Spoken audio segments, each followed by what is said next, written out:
This is your ultimate generative fill guide. You can come from this to this and just learn it with me. I'm showing you some crazy hacks you probably don't know, so stay tuned. Let's get started.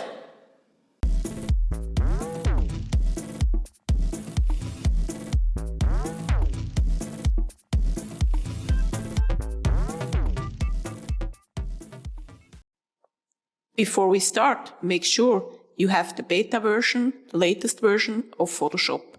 You get access to the beta applications on your Creative Cloud desktop app by clicking on Beta Application and here on Photoshop Beta. Install it if you don't have it yet. Let's start with some basics. First of all, if you work with Generative Fill, you have to know you need an internet connection because it's going to be processing in the cloud. So here is another thing you need to know. Let's imagine we want to extend this photo to an Instagram ratio. Let's make a crop. We take the crop tool and extend this photo in the height, hit OK. And if we want now to extend the photo with the top here, the blank top, let's make a selection.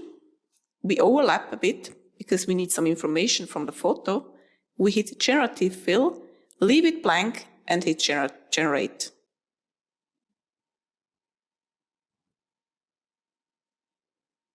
This is not bad, but when we just take a look closer, when we zoom in, we have a big problem. We immediately see where the difference is because of the resolution. Here, before and after.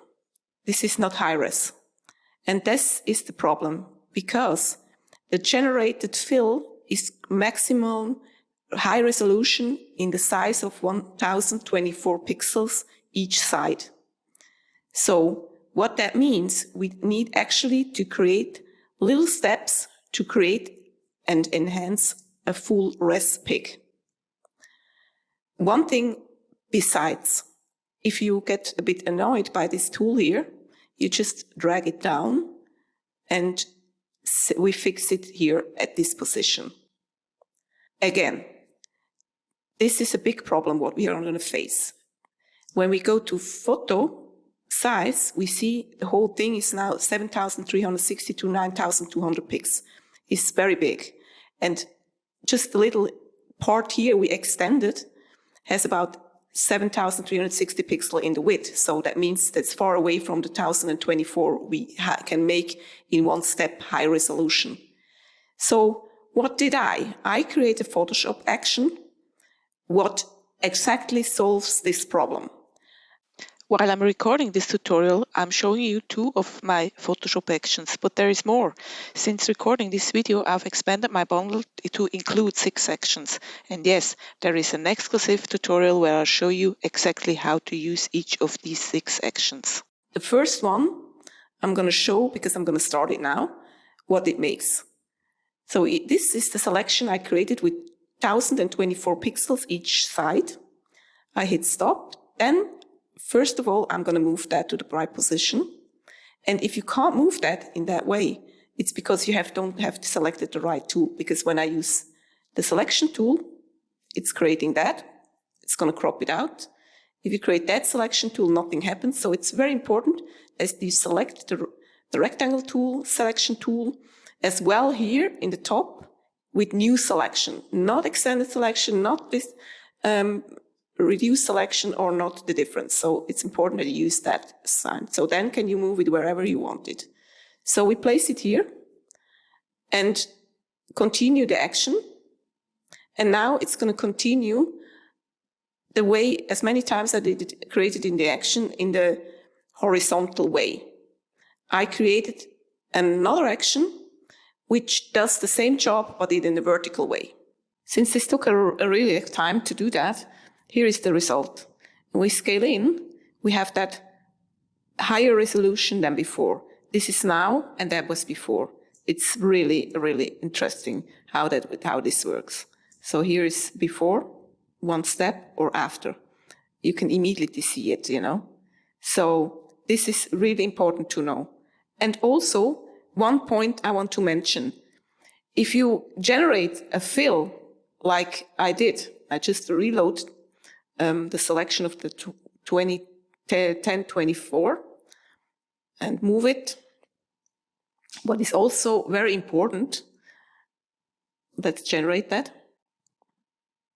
Here we go. So very important is now that you make your selection of the previews you get. Because when you make a new selection to expand it, you overlap the recent square. That means based on that, it's going to expand it. That sometimes can get really, really bad results. For example, if I have here a piece with blue sky, and on top I expand it even more and more and more, finally you get a forest with a big sky in the background. That's not what you want, probably. So it's really important to make a selection not bigger than 1024. That's what we said. And generate. As I said, I have an action for that. But then when you generate, you control what you get. Because what's going to happen, I'm going to show you that on my recent result. So if I would go with that one, I would probably get in the higher levels more view of the background of the sky as I probably want. If I go further with that, probably not. For example, here on this one here. If I choose one without the sky in which I just said, and go ahead with my square,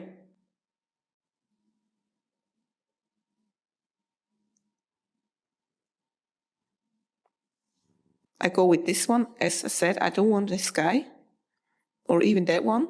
Let's do that again.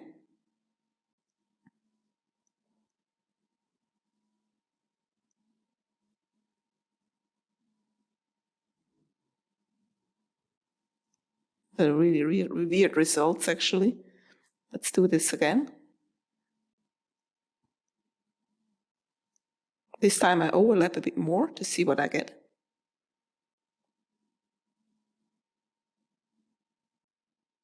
I think I'm going to go with that one, with the dark one.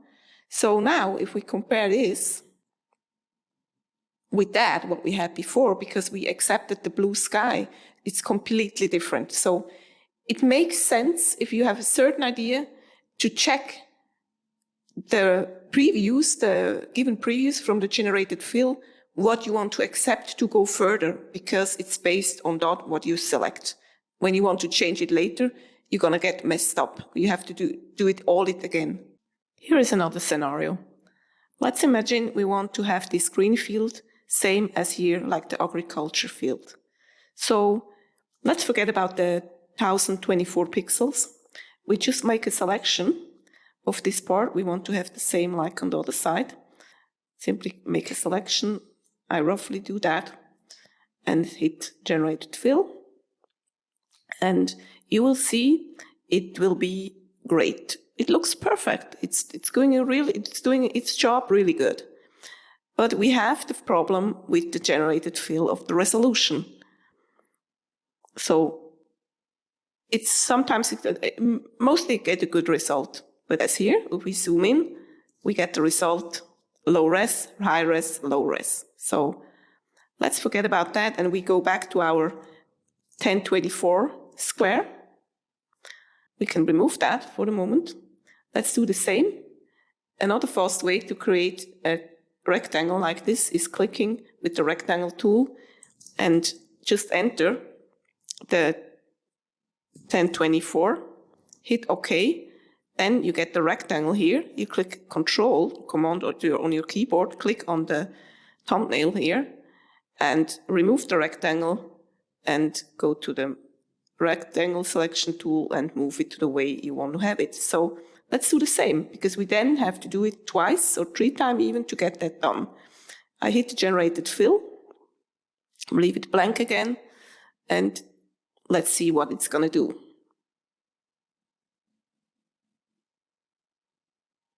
As you can see, we are far away from that what we really want. This is a big problem, because when you have a selection of a rectangle, how does it know what you want to remove? So I'm going to show you now how you can fix that. In this example, we go back, we remove that layer. We remove the sky, roughly. We just hide that part, like so. And I make that as a normal layer by just clicking on the lock. Then I hit Alt on my keyboard and make a mask, a negative mask, and we have the sky away. Same I do with the rest I want to remove, and just remove that roughly from our picture. I go to my mask, I have black in the foreground color, hold Alt on my keyboard and delete. Then we have a black fill as well. And what we're going to do now, Control D to deselect, we again take our selection, I hit rectangle tool, 24, enter, go to our layer panel, Alt Control on my keyboard, click on the thumbnail, remove that. By the way, we're going to save this as a selection, save, and we hit 1024 picks, so we know it's our selection. We don't have to do this again. Go to our move tool, our selection tool, sorry, and we move it to the place what we want to select. I'm going to start here because I want to start here, as we can have it more close to the horizon. And I set Generative Fill. And I do that same here just to expand it on the rest of the picture.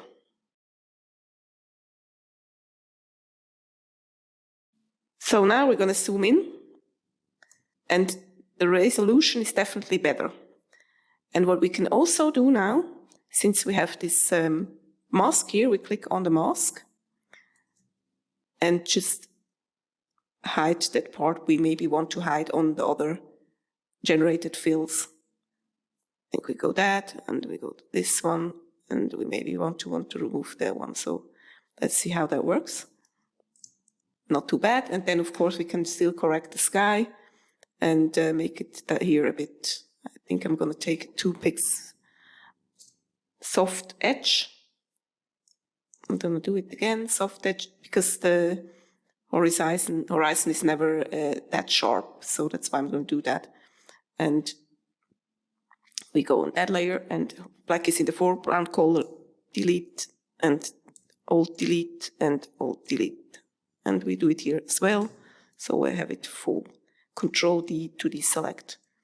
And again, I want to point out, when you are here and you did the first, you probably want to choose your selection first, because when we maybe have started with that one, which is definitely completely different and not really what we want in that case, but however, if you would choose that one to go further, it will expand with the next part, with the next step of your work according to that. So the selection first is important to go further with your next steps. Keep that in mind. You can do the same here. We have this not really nice part. And since I don't want to take the big rectangle, I just make smaller steps and see what we get. I give you one more option. Let's hide those here. Oops, that's not what I want. Here we go. Another option is, let's move that down here. So we have it a bit of all in place. Another thing what you can try, you do like the fill regardless of the resolution. Let's do that. Generated fill. Zoom out. I think I'm going to go with number 3. This is too flat. Yeah, I go with number 3. So if we zoom in now, we see it a bit, the resolution here, we see it definitely. But now, what we're going to do, on top of that, we load our rectangle. Let me see where it is. Here we go. and just replace the place what we already did. So just overdo it, like I would say, and do it twice, because I think twice we have here a bit of a rest. So it will generate a high res over the low res quality. But we also, the better way to do is, I guess, is because it has some information of that what you really want, but not in high res. And that's what you can do. Of course, you can now mask it. We load this selection here and invert it. Control-Shift-I. We are now here, and we are on, go with our black brush, black in the foreground color, and just make that away what we don't want to have. So we just have that left what we really want to replace. And here we can make a soft edge, for example, like so. However, I just see that my opacity is not 100%. However, I think you know what I mean. Let's move on. I did that already here on that one. I made a sky. Let me show you that for a second. I just, that's what I did here already. Here we go. Somehow, I don't need these three. So I just added a sky, a blue sky, a gradient sky, no, nothing really spectacular. But then I wanted to have a rainbow. And a rainbow is quite tricky, but I give you the ultimate tip for it. First, I'm going to delete these three. They are just distracting. So we just have that what we really want. This is a beautiful rainbow. But let me show you how you probably would do a rainbow with Generative Fill. Make it simple. I take the lasso tool and just make a rough selection where I approximately want to have my rainbow. We go to Generate Fill and say rainbow. Hit enter. And don't be scared what you will see. I'm not going to tell you. Let's make your first impression yourself. It's ridiculous, I would say, isn't it? So let's remove that. You can't use it. It's really impossible to do it that way. So instead of that, we first go to our masking mode. This is the masking mode here on the left. You get a red layer. Then we work with black and white. So what we use black with the brush is invisible, and what we use white is visible. So first we want to cover everything. So we have black in the foreground, and I hold Alt on my keyboard and make delete. So everything is not selected. So I go to with my white is my foreground color. Keep in mind I still have only 50% of opacity. It's actually 50% of gray in the meantime, not black and not white. It's 50% white in real. So we make 50% of the covering away, and we now draw our rainbow with a soft brush, 50% opacity. And now we leave the masking mode and only have our selection visible. And now we do that again. And instead of just entering rainbow, I say blurred rainbow. And let's see what we get. So that's what I mean. This is a big difference. This is unuseful, but one is at least useful. That's the same I got with that one here, which is really beautiful. 2 unuseful and 1 is useful. So this is the big difference. And we can do the same again. And I want to show you what result you get when you say rainbow instead of blurred rainbow. So we go black, cover everything, go with white, 50% opacity from the brush, and do a rainbow again. Then we leave the mask mode and generative and say rainbow.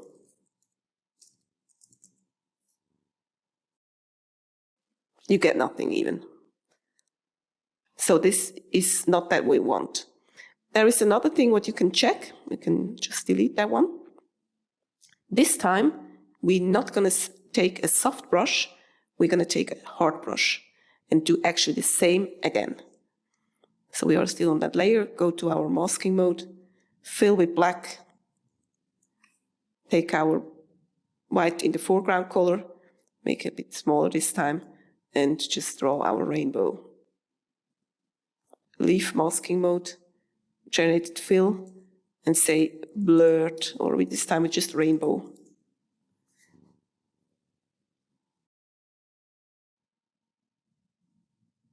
I would say the other way is definitely much, much beautiful because it's too sharp, you know.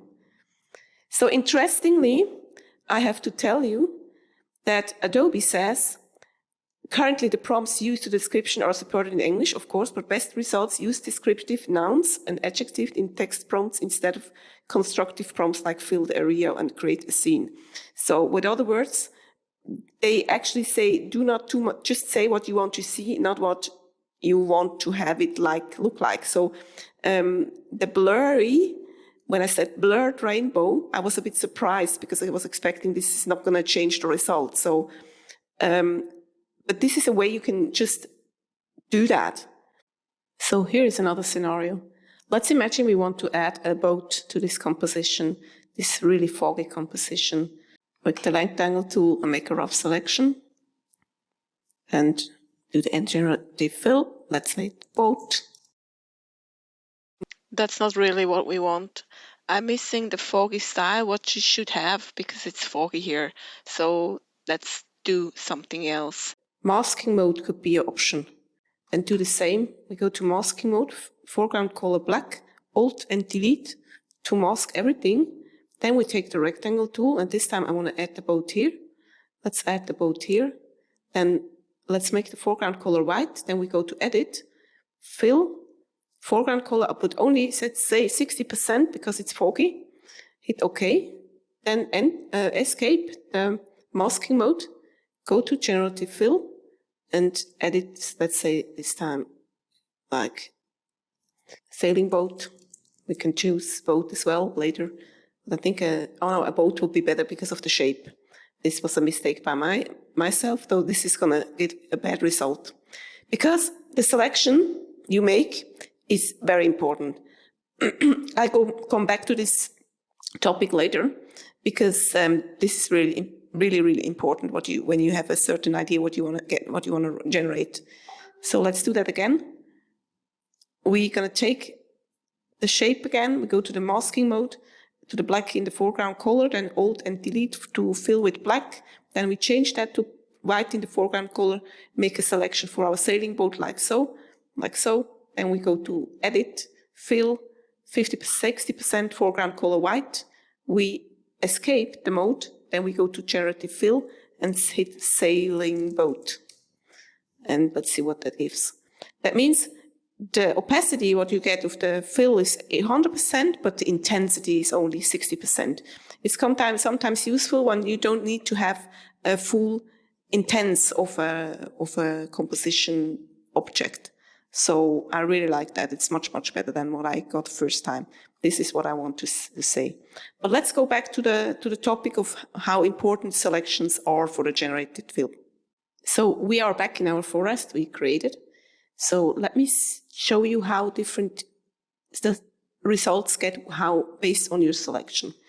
So, for example, I take the rectangle tool and make a wide rectangle like so, and place a Generative Fill with fox, simply fox.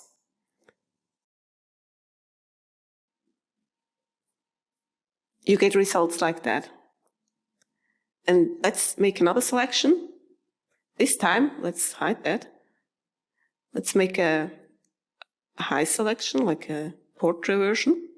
And we simply give in the same fox.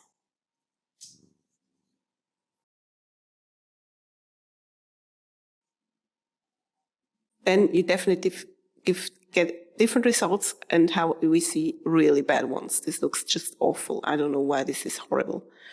However, the selection is important. Or just let's show you another example. I make a selection along this tree trunk. And this time I enter squirrel. Now you need to pay close attention. Sometimes this window pops up for no reason, I think. I suspect it's a bug in this case and has to do with the load on the Adobe servers which the generative fill is generated. Then just try it again. So this is super cute.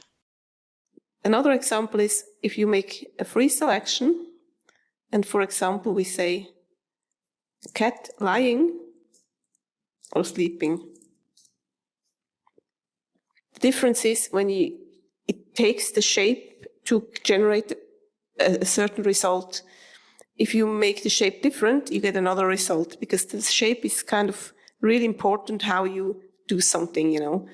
So this is really cute. So when we just hide the fox somewhere here, and we make a new selection, and just to show you a bigger one, and do the same, cat sleeping.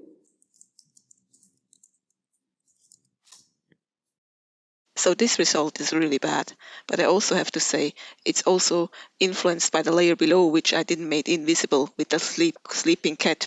So this is a base for an edit. I added some more animals.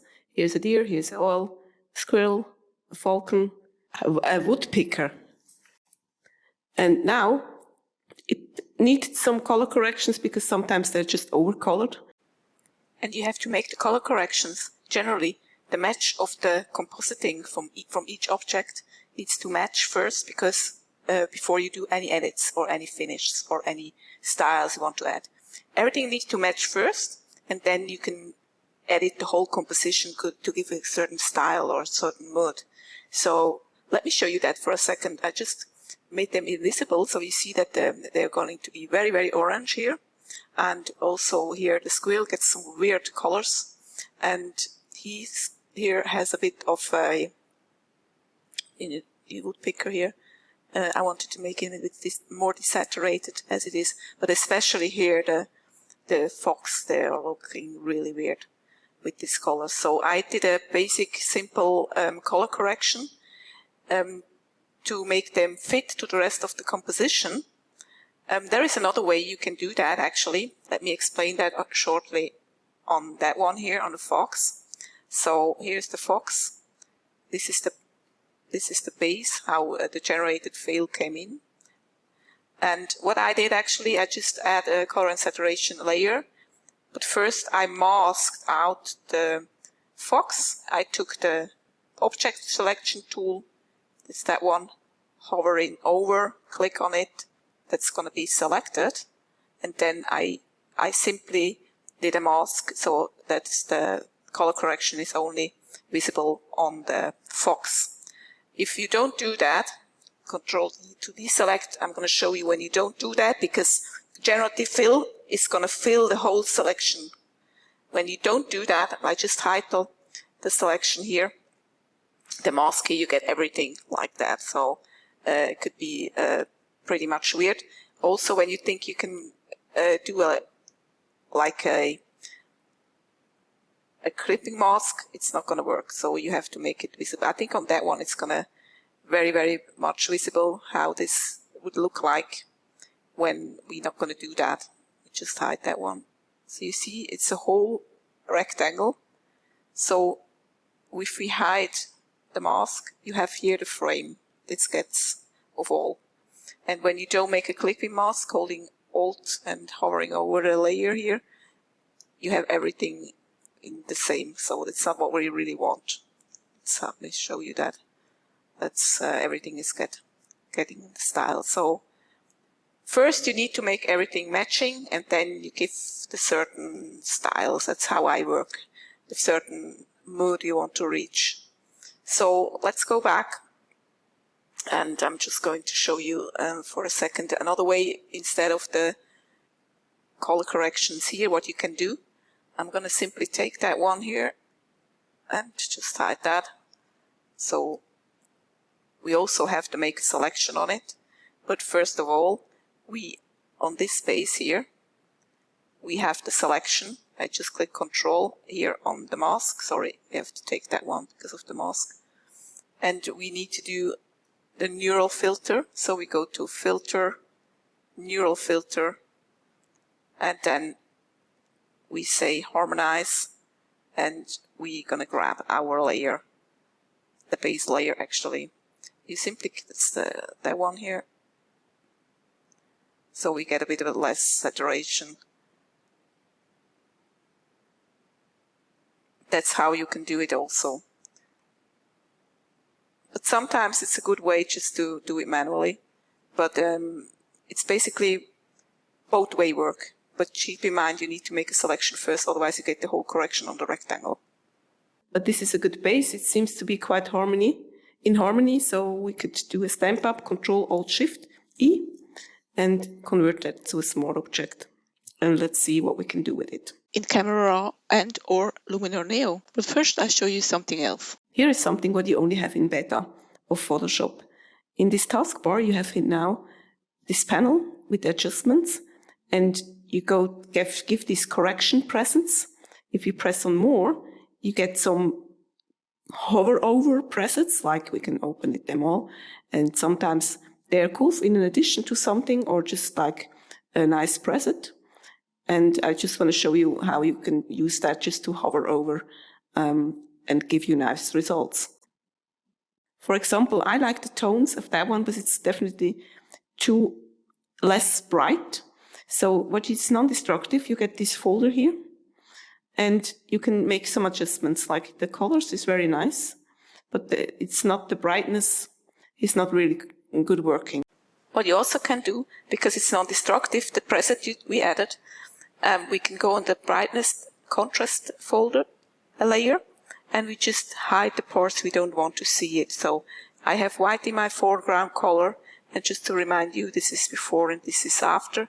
And so I have 70% in the opacity, and just paint in with black here, and to get rid of a bit of that darkness on my animals, for example, just roughly. You can of course do it a bit more and give some, here's like a shine, like it could be like a shine here from this here. And what you also can do, we could more in detail when you want to do that. If you have the Pro panel, I'll just do that for a second here, and this gives more like light painting. But what you also can do when you have the Pro panel, there is a tool here, so you get, when you mask everything, midtones for example, in the second intensity, we just click on that, and then you get a layer with white and black. Everything what is white is selected, and everything what is dark is not selected. Let's take the one. So actually this is a luminosity mask. I think I'll go with that one, and I just want to add that as a selection. I said as add a selection or make a selection or load as a selection, and everything is loaded now. And now I paint with black the same, so then we just can actually just fill it with Alt on my keyboard and delete, and everything what is selected is going to be black. So that's in one step. Of course you can take more time, more figuring out which tones you want to select to give that. That's another cool thing what you can do. However, I would never use brightness contrast as an adjustment layer. Curves, for example, gives you much more possibilities. So what we also can do, we go to Filter, Camera Raw, and let's see what we can add, some presets or make some edits. So here we are in Camera Raw filter, and I have some nice presets and of these saturated tones, and I just go really roughly through them if I find something like a good starting point, and then if I can do a bit more, and if I can't find anything here, I move to Luminar Neo, because I'm finally finding something there, because the possibilities are just endless, especially in combination with Photoshop, because everything what you're not going to do with Luminar Neo, you just handle in Photoshop. So I really like editing with the workflow like so, because you have endless possibilities, and it's just smooth, you know. What I also often do, I combine Camera Raw and Luminar Neo. It's just magic, you know. You have all the possibilities, whatever you want to create, and all styles. So you pick that what you like from from the first software, then you pick that what you want from the other software, and as camera is a built-in in Photoshop, it's just too perfect. It's actually just like similar like Lightroom, so why should you choose anything else? You'd have everything inside of Photoshop. I'm gonna exit here. Let's head over to Luminar Neo. So here we are in Luminar Neo. Let's move to the editing tool. I think we're gonna edit it. I have a preset. Also, we can start with a preset like so. I really like that one. It fits very well. So if you're happy with the preset, you can download the preset in my shop. It's a small one. But if you think you want to edit yourself, let's do original again. We go to the edit tab. Let's start with making some cool adjustments. Then we go to, let's move that down. I think we need to do some curves. We'll take them a bit up and the blues a bit down, like so. Then we go to color and go down with the saturation and dynamic a bit up, like so. Then we do a small vignette, just slightly. That's fine. Then let's see what we can do with some nice fog. Height, yeah, that's not bad, because I like when it's here a bit light. Then sometimes interesting what you can reach with here with this new lighting, because sometimes it gives some really nice focus. Because here you have more light on the cat, and we check with the height. I think it's a good fit. Then maybe we add some dramatic, because then it gives more contrast. See, after, before, after. Maybe we add some focus light. Makes it even more dramatic. Sometimes the result is kind of tricky, because it's going to be too strong. But I think it's okay. Let's see if we can make it a bit softer. Reduce the opacity and light a bit. And sometimes you get really stunning results with some kind of LUTs, when you just hover it. It gives a totally different style and impression. I really like the red trace a lot, because it's kind of, the mood is so cool. Let's go with that one. And I'm just curious to know what happened when we add some really cool, like sunlight through the forest here, if that works. Maybe we should do it with more dramatic then, because he's gonna get a bit too bright up there. Oh, let's move. That's cool, really cool. Just a bit like so. I don't want too much light in here. Just like so.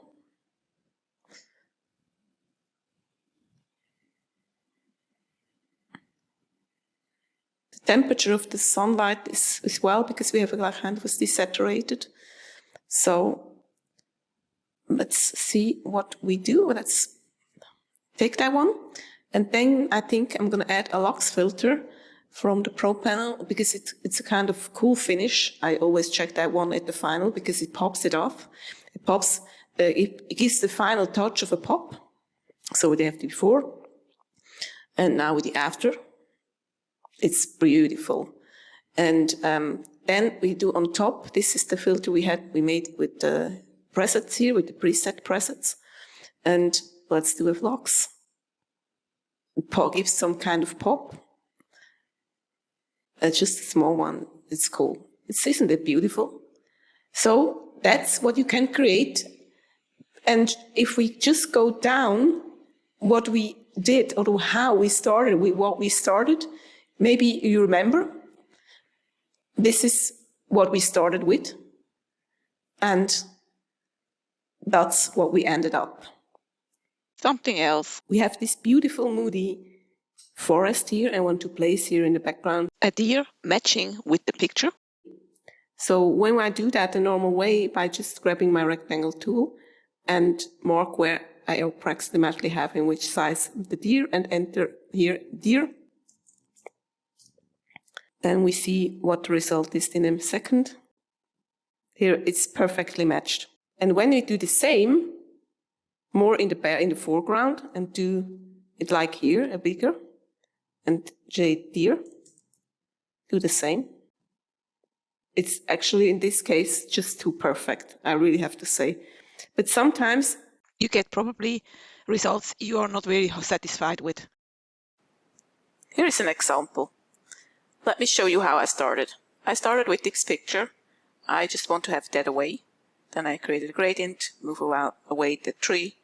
Then I placed some sheep. And actually, I just double-clicked because I masked them already. This was the sheep shot, but I removed the background. For that, I use also a plugin, which is time saver, remove background is it called. Just one click, then it gets removed. So I converted in a smart object, so we have it here. But now we have the problem of the shades. So you can create shadows yourself if you can. That's what I did, always did actually. I also tried a way to generate this sheep with Generative Fill, and that's the result. And I have to say, this is just awful. It looks so unnatural and not really cool. So sometimes it could be better, go the traditional way in compositing, but time saving is shadow creating. So I made a selection like so, as we can see, and left it blank here, and it corrected it perfectly matched. As we can see, Control D to deselect, because I don't want to do that. And so I also had even the choice. When I go here, I could choose from these three. So I was pretty much happy with that one. And the crazy thing is that also it knows where the light is coming from, so I can do it better. So sometimes it's good to go traditional way in addition to Generative Fill, but sometimes you have a perfect match. Here is another beautiful example, how you can combine your own photos. So this is a basic shot. Then I have this shot with this house. I would like to have the house in another scene. So I masked the house. Then I basically just placed it here. I created a selection like so, left it blank, keep that in mind, and got that result. I mean, I couldn't do it better. In such cases, it's very useful if you make the adjustments of the colors, the matching from the house to the background first. Because as we know, the Generative Fill is filling everything what you select. Otherwise, you have the problem now to select again the house to match the color. So it makes sense. First place, then you make a mask, then you go on the layer you want a neural filter or do it manually. I take the neural filter and go harmonize.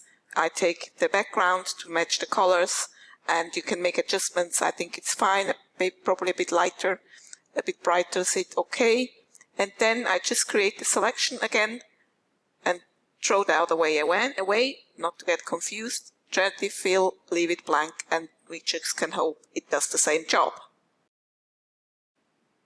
It's doing a good job.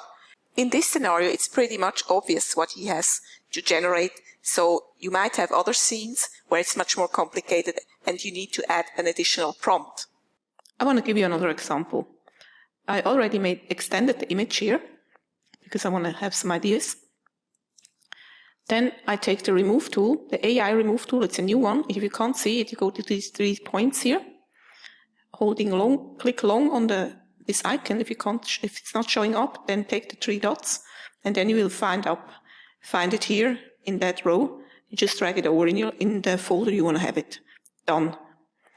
So I have it now, AI remove tool. The AI remove tool is actually a destructive one. It's not going to like when you add a new layer for non-destructive workflow, when you add like stamps or so, if you want the clone stamp tool. So if you want to keep that one, take a copy, Alt and drag, and we just hide that and just remove it here. and it gives a quick, super great result, actually. And that one too, I don't want to have it. Then I add sky. I just want to extend it, actually. So regardless of the resolution, we just extend it. That's not what we want, actually. I like that one. Then I don't want this rock here. I don't want to have it. I just want to have a blank gradient in the background. In earlier days, I did that just in normal. I did a normal mask, and I just placed a gradient in the background. So it's either way will work. So let's see what we do. Then I just add overlap here a bit, and I leave it blank. And the result is really beautiful. I like that one so much. And now what I want to do, I have that certain idea to place a castle here. And I'm going to place a very famous one, actually. And all we know what it is, the prominent Mont Saint-Michel. And I think that is not perfectly fitting, actually, with the perspective of the other photo, but let's see how this is going to look like. The idea finally is here. So I'm going to mask it out, and then let's see what we can do.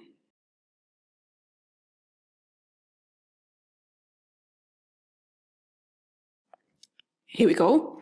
I have here some of the old not masking perfectly. I'm going to just correct that by just masking this out, that we have it all in place now. So now we are going to do the Gen Fill that's going to match with the rest. But first I want to, as I said, add a neural filter to correct the color. So I'll go to Filter, Neural Filter. For that I need to make a stamp up. Or also what we can do, let's do that. We just make here a smart object. And now we go to Filter, Neural Filter, and match the color with the other in the background with the bird view landscape shot. Let's hit OK. And then we check how that would look before and after. We might correct that later, but it's fine. We keep it like so. And now we make a selection. We Control and click on the object. We invert the selection, Control-Shift-I, and remove what we don't want to have selected. That's the wrong place, the wrong piece. Just I need to grab that one here, the minus, and then we're going to,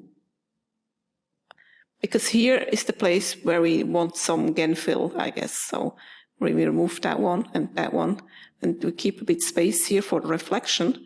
So let's see how we can fix that, and we leave it blank to check what they are going to do.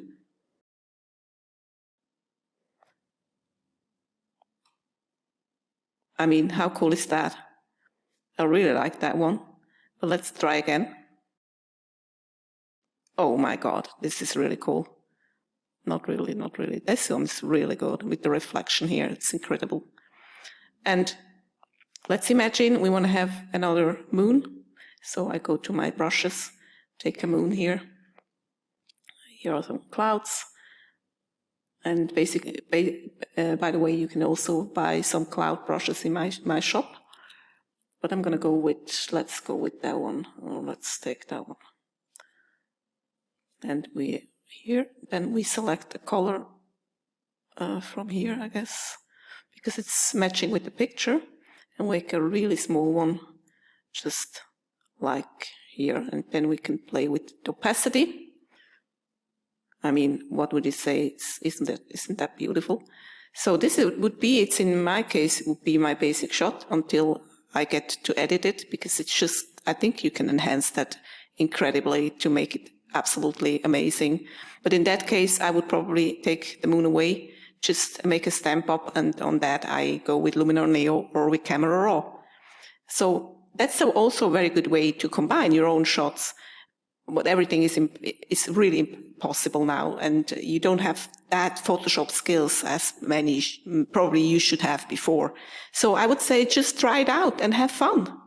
And by the way, if you like that video and learned something, I would really, really happy to get a like of you. and a subscription would be the master thing for me. Hey, thanks a lot for watching.